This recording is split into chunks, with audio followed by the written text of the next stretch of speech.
Okay, today is video number 3 of our Moving Load series, and we've titled this video, The Paperwork Accountability. Now, in video number 2, we talked about getting the carrier set up in order for us to be able to legally do business with that carrier. There was some paperwork that we needed to take care of. It's called a carrier package. We talked about that on yesterday, and we've gotten set up. Our carriers are set up and they are ready to go. They are able to do business with us legally. Because we've already set them up and their paperwork is good to go. Now what we're going to move into doing is taking care of the contracts, the agreement that we have with the carrier, the agreement that we have with the shipper that shows the amount of money that is going to be paid to get that load moved. So this is very critical, so pay close attention to the paperwork as we go through this particular video. Okay, so let's first take a look at the tender. On our first video, we talked about the tender, and this particular tender was at $825. So if you take a look here, I'm sorry, it's a little bit cloudy, but it says line haul rate, and it gives us a per mile rate. And then it comes down and says fuel surcharge, and it gives us what the fuel surcharge is, and it gives a total rate here of $825. Please excuse me for how dark this screen is, but this is a total rate of $825. If you go back to that first video, you remember I was telling you that this particular rate is not the rate that we're going to move this load for, because this was a previous rate that we had in with this shipper. So we have to get the current rate that we have in for the shipper so that we can move this load. Now, all that I'm going to do is send an email to my shipper to let them know, hey, this is the amount that we can get this load moved at. Will this work? Okay, and what the amount that we move the load at is $1,200. So I've already gone and sent that email off, and I just wanted to show you that we're not going to be moving this load at $825. We're actually moving this load at the rate that we agreed. If you look here, let's go back. The order number is the same, 86953. The TRO or the PO number here is the same, 46221, if my eyes are not deceiving me. The only thing that changed is the case count, but the dates are still the same. Everything is the same. Okay. Now, here we want to look. See, if you see here, the PO number is the same, TR0, and actually it's 45221, and the order number is the same, 86953. So this is the exact same order. The only difference is the total rate is $1,200, because that's what we move this load for. So we just had to send out an email to the shipper letting them know that we can get it done for $1,200. They've already come back and approved it and sent a new tender. Here is our new tender. Now, we don't want to make the mistake of sending an email after the load has been picked up, because that's not how business works. If you pick that load up and you're picking it up under the $825 and you've never sent in an email to inform your shipper that it's not going to cost $825, it's going to cost $1,200, then you're going to have to do it at $825, because you didn't send an email out saying that you were, that rate had to change to a new rate. So whatever you've agreed to, which would be in this case $825, that's what you would be moving that load for. So always pay attention to what's going on. Make sure you look at your tenders when they're sent. Make sure that the rate is what you can get that load moved for, and of course, earn a profit. So $1,200 is the rate on this particular load. Now, what I want to move to you and show you is, once I get it turned correctly here, is what's called a rate quote.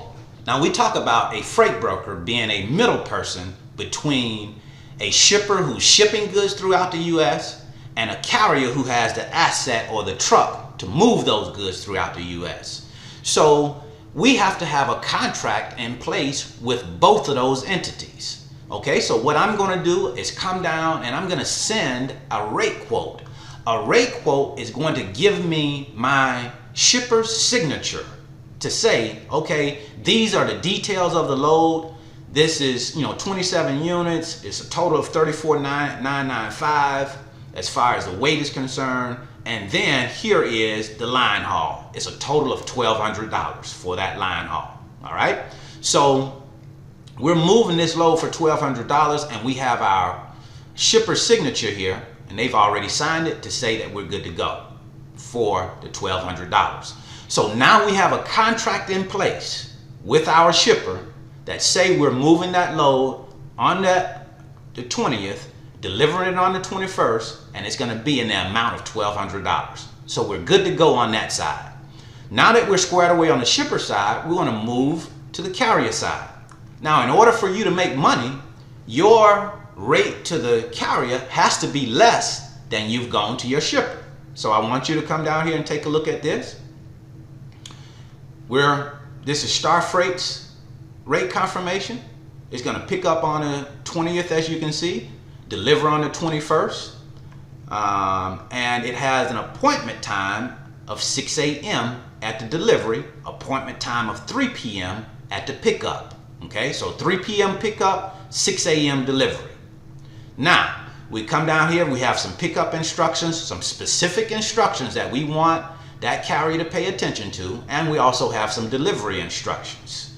Then we have a total amount. We've agreed to $935 with this carrier to move this load. So the difference between $1,200 and $935 is $265.